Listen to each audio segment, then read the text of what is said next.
Good afternoon, everybody.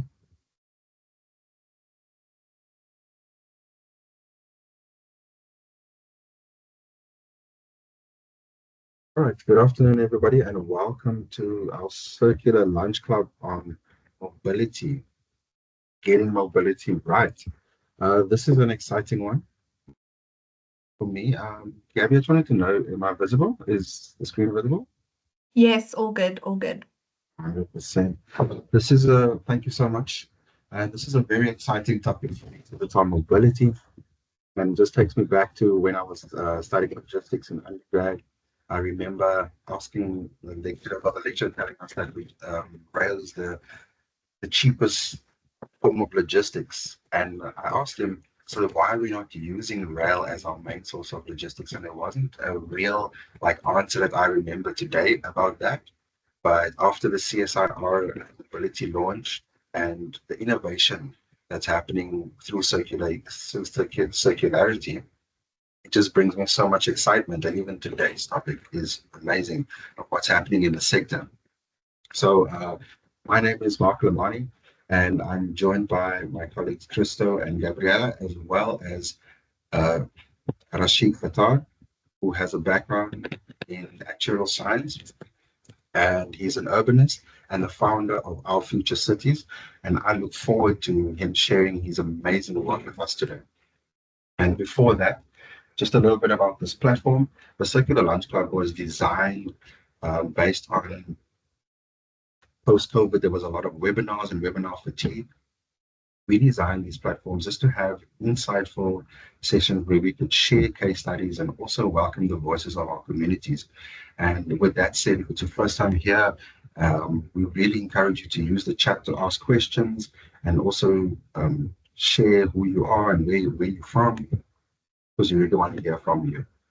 And a little bit about Circular South Africa.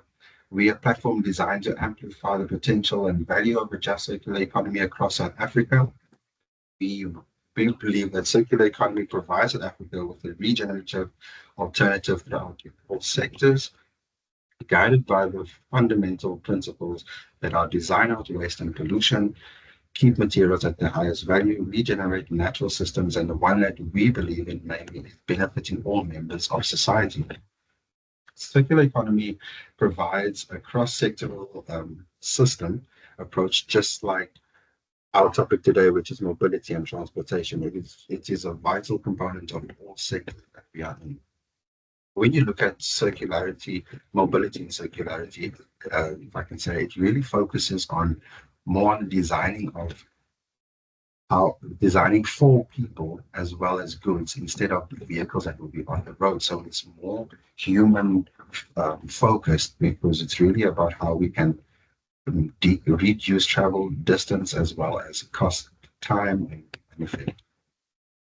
This is the illustration that was designed by Circuits in Africa in partnership with the CSIR, talking about the different facets of circularity in mobility. And if you're looking for this, you can get it at our Knowledge Hub. I think it's a great read. And with that said, I'd like to give over to Ashik.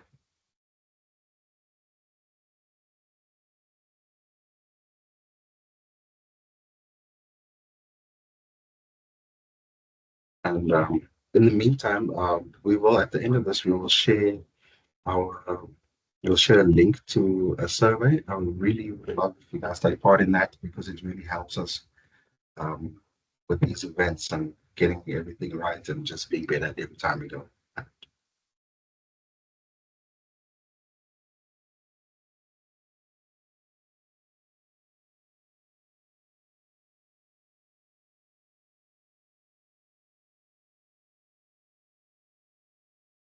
Hi, Rashiq, can you just check that your mic is working? I think you're muted.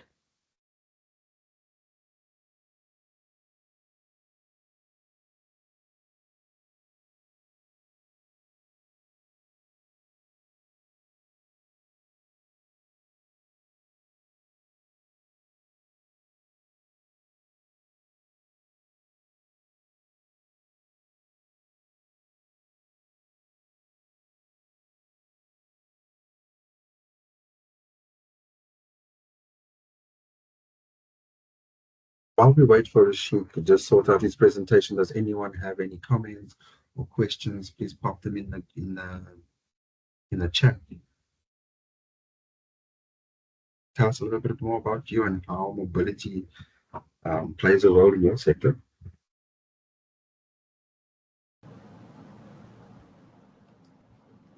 Great. Can you hear me now? Yes, I can hear you, Rashiq. Sorry about that. There was no option to unmute the last time. So there you go. Thanks, everyone. Thanks for inviting me. And I know that we have a strict time limit, so I'll try to be as to the point as possible. We're urbanism practice and consultancy based in Cape Town, South Africa. And our work is focused on essentially creating better cities of tomorrow. So working with public and private sector, working for them, essentially research, strategy, policy projects, which move us towards that more vibrant, equitable, and exciting future for urban areas and cities in South Africa, but we also work in places beyond South Africa. I thought I'd focus on walkability today, and that is mainly due to the emphasis given to other forms of mobility, be it trains, buses, minibus, taxis. And I often feel that the quality of walking environments and walkability is often sort of shoved to the side. And we try to tackle the big things by not looking at how to tackle what many people don't have a choice to do daily, which is walking for various reasons, and how we've been approaching walkability in our work. So why does it matter? These are a few of the reasons. In Cape Town, 34%, believe it or not, of all trips are through walking, and it's this percentage increases as you move towards lower income households. In the country, about 20% of workers and about 10 million learners walk, not partially to school or work, but the entire route. So 1 in 5 employed people or people with jobs walks the entire route to their place of work. In some African cities, that figure rises. In some cases, in Addis, up to 70% of daily commutes are through walking. And then a very sad but real statistic is that half of all traffic deaths in South Africa are pedestrian. So walking matters on a number of these levels. But firstly, not all walking is the same. Not all walking trips are for the same reason. I think we sometimes forget that we walk for different reasons. Some people walk for leisure. So if I say walking, somebody will think it's the Sea Point Promenade or going for a leisurely walk or a hike. But for many people, walking trips are between train station and place of work. It could be from your office, your decision to walk to get lunch. That's a very different decision to walk during lunchtime, to do errands. So not all walking is the same. And I think we need to think about all aspects of walking in terms of walkability. Secondly, for many people, walking is not always a choice. It's not necessarily an option for some to walk. There are factors of cost and safety. In our work, we're always looking into the bottom right-hand picture, which is asking the question, why would someone choose to walk or run across a national freeway instead of using a bridge? And if you think about how wide these freeways in South Africa are, you can imagine that a female at night or in the day might consider the risk of walking across and dodging cars lower than the risk of being mugged or attacked on top of a pedestrian bridge. So all of us have different frames of references about why we walk and why we don't walk. And that's really important in the South African and in the global South context to move away from the idea that just infrastructure is sufficient in terms of providing walkability. And then secondly, almost the opposite of the example of someone choosing to cross a freeway by foot is that walking on the other side can also be a choice and an experience. So I'm not sure if anybody was here for the FIFA World Cup or watched the FIFA World Cup, but in Cape Town, on certain match days, between 100 and 200,000 people walked to the stadium to be part of the festivities, even though the stadium only had space for 60,000 spectators, simply because there was a positive walking experience and they wanted to be part of the FIFA World Cup experience. So in this case, it shows you that people chose to walk purely because of the experience and because it was well planned. A fun fact is that the bus system, which was planned from the central city towards the stadium to take people back and forth, had to run it well below its capacity simply because most people chose to walk. So that's an example of a choice due to an experience.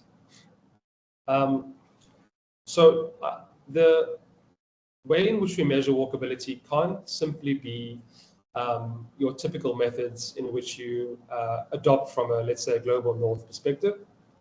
It's not just about moving or how long you move or by providing sidewalks or infrastructure. Yes, that's important. But it's also, as I mentioned, about the experience, destinations, which means having something to go towards, your particular risk profile. So as a public transport commuter in, let's say, Cape Town, your risk profile is probably different to someone who always drives and travels to work, gym, and shopping malls by car. Their choice about why they would walk would be different. And then also dignity, comfort, safety, and budget. Sorry. So what we said in our own walkability framework was, of course, it matters if there is shelter and lighting and sidewalks and places to sit. But before we can answer any of those questions, we need to look at a few binary indicators or yes/no questions. For example, what is the crime and safety level? What is the quality of infrastructure? What is the convenience? Is it logical? Is there a culture in the city or the community of walking? And is there knowledge and awareness of walking? I'll give you an example. You could have a really great pedestrian mall that's paved with trees, but if you're in the most dangerous neighborhood in the continent or in the country, you're unlikely to walk after a certain hour. So if any of these questions are, if most of these questions are no, you're probably unlikely to walk, and therefore measuring walkability is not that important. So whether something is 65 out of 100 or 75 out of 100 is less important when, for example, under culture, perhaps you're in parts of the South of USA and nobody's walking and everyone's driving. So you're also unlikely to walk, even if it is possible to walk. So before we get into purely measuring the quality of walking, we have to understand whether or not in a particular society, people would want to walk culturally, they know about the walking routes, it's safe enough to walk. So regardless of the quality of infrastructure, it's really important to also consider these as yes or no questions. There might even be routes that you feel comfortable walking in the day currently, but that you absolutely would not walk to or walk through at night. And in that case, measuring that walkability at night is not that important if there are a number of what we call primary indicators which are not sufficient or not in place. So from this top list of yes/no questions, we can move down towards, once there are enough, I would say, yeses in the top section. Yes, it's safe enough. Yes, there's a culture of walking. We can then get into aspects of walkability, which is, do the routes link up? Is it a nice area to be? Is it vibrant? Is there a place to sit? Is there shelter of some sorts? Is it clear where you should walk? Sometimes it's not very clear where one should walk. Do pedestrians coexist with other modes? So buses and cars and trains, is that clear? And then commitment. Is the pedestrian protected by legislation and laws if there is an accident or a collision? So we get into these secondary indicators, which anyone can really sort of measure and at times can be subjective, only once we feel that enough of the primary indicators have been met. And achieving walkable environments, as we said, if we go back one to these secondary indicators, it's often a kit of parts or a bunch of tools. What somebody might think would promote walkability, let's say seating and lighting. What also creates walkability, as we mentioned earlier, is destinations, informal trade, the private sector having ground level spaces, ground level retail. You need some wayfinding. So it's not always just a single solution to creating walkable environments. It really is a tool of them, and they're not always purely about the quality of the infrastructure. And that's why we have pictures here of informal trade. If you think about walking parts of St. George's Mall in Cape Town, the number of market informal traders in a way also promotes that walkability due to the activity and creates a sort of passive surveillance. And in the top picture, the private sector can also create that through their retail spaces and the spaces they provide. So again, it's not purely around building and designing walking infrastructure, which obviously is essential as well. A word which we also use is walking environments.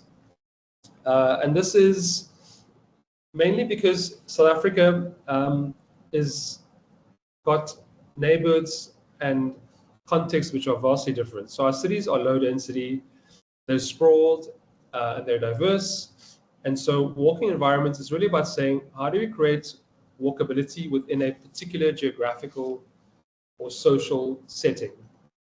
And that's because some of us live in suburbs. Not everyone lives in the inner city where it's logical to walk. Not everyone lives in a formal area. Some areas have no formal public transport. So we really focus on walking environments as a phrase. And if you think of walkability, it's not about convincing people to walk the length of the N2 freeway or to walk 20 or 30, 40 kilometers a day. It's how do we also localize into particular areas and make them more walkable for people who live, work, and use those particular areas. And I will get to a few case studies, which we can also discuss a bit later. In Durban, we identified in the inner city a number of walking routes and destinations, the stadium, the golf course, and we said, what if it was very easy to walk between those different areas? So in green, we marked very walkable routes. So Florida Road up on the top. The Durban Promenade, if some of you know, is very walkable and quite safe. But we found that there were gaps in between that needed to be made more walkable. So in this project, it was about creating sort of a big O or walkable system that says that each route needs a number of different interventions, but that between the CBD, Florida Road, which is the high street, the promenade, the stadium, there's the potential to create a walkable environment if certain aspects are looked at. And each of those routes we then mapped and identified certain improvements to infrastructure or to spaces or to wayfinding that is actually required. So in some cases, your destinations are already in place. In Athlone in Cape Town, when looking at sports and recreational facilities, we found that actually most of them within Athlone and Langa were within a 15-minute walk. But if the red routes were focused on and improved, you can see Athlone Stadium, Fekhi's Kraal, the softball stadium, the Langa Community Hall, and 90s Park. If they were improved through walking, you'd end up with a beautifully well-connected 15-minute city or neighborhood in which the majority of the destinations and facilities, if you think about young sports people or children could then easily move by walking between them, because those routes either currently do exist but are of a poor quality, or they haven't formally been invested in as walking routes. So that, for example, is a walking environment waiting to happen. Even in Regent Road and Sea Point, another high street which has everything you really would want, shops, cafes, places to engage, restaurants. The street has evolved over time to become more vibrant and more interesting, but in some places there are 3 or 4 blocks before you find a formal pedestrian crossing. So in this case, the most of the ingredients for the walkable environment are there, but it could still be enhanced a bit further with more active frontages and perhaps some raised intersections, and improving that overall walking environment. And another example in Sea Point was a pedestrian crossing artwork which we installed a few years ago to challenge city policy, which at the time said you cannot enliven or introduce art on the road surface. And from our survey, we found that 83% of people around that area felt safer. And that just showed that small symbolic interventions can also help to highlight more systemic policy or design issues in a particular city and make areas walkable in smaller ways.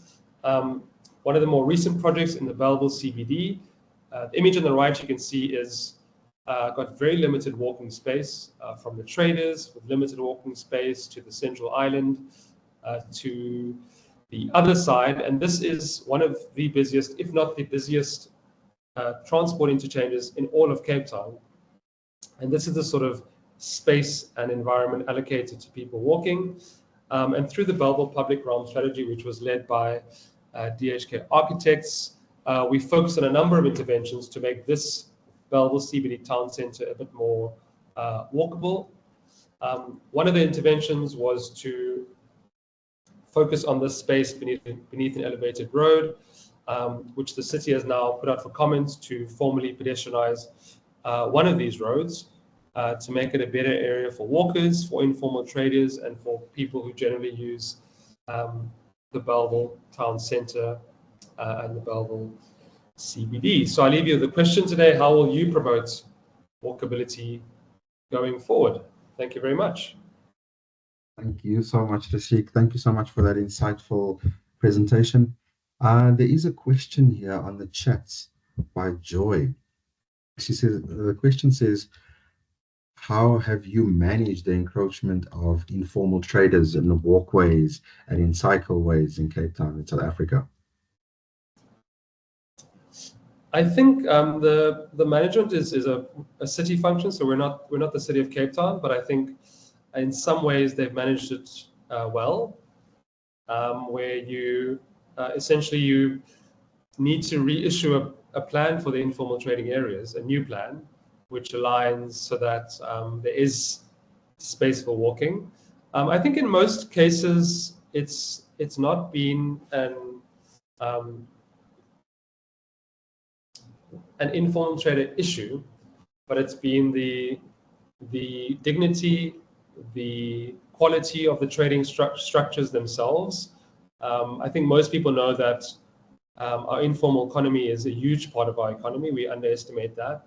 But I think the issues are usually around when the placement of the trading structures, the quality is sort of ill-conceived. And so there are examples where, let's say you're in a large chain store, and there's a conflict between your customers entering your chain store and the pavement and the trading structures. In many parts of the world, I think there's some work underway by the Tiger Partnership. There's actually a competition underway at the moment to redesign various types of informal trading structures. But our view as a company is that the more the merrier, but that you just need to focus on thinking about the placement, and also in the Regent Road example, elevating informal trade from selling anything and everything to being a space for small businesses to benefit from the foot traffic. So if you look at the V&A waterfront, the watershed as an example, it's a warehouse type structure, but one could say without that roof, all those stalls and markets are informal trading, but they've been given a prominent position in a prominent structure at the most visited tourism destination in South Africa. So that's another way of seeing it. What if you remove that watershed roof? You're actually left with really a bunch of outdoor informal trading companies, but there's a mix.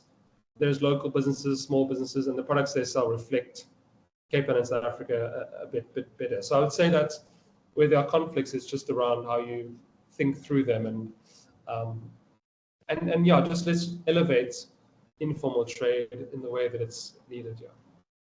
Percent. Thank you so much for that. There's also a question from Lwazi. Lwazi, do you mind unmuting and just asking your question? We just really want to welcome the voices here in this space as well.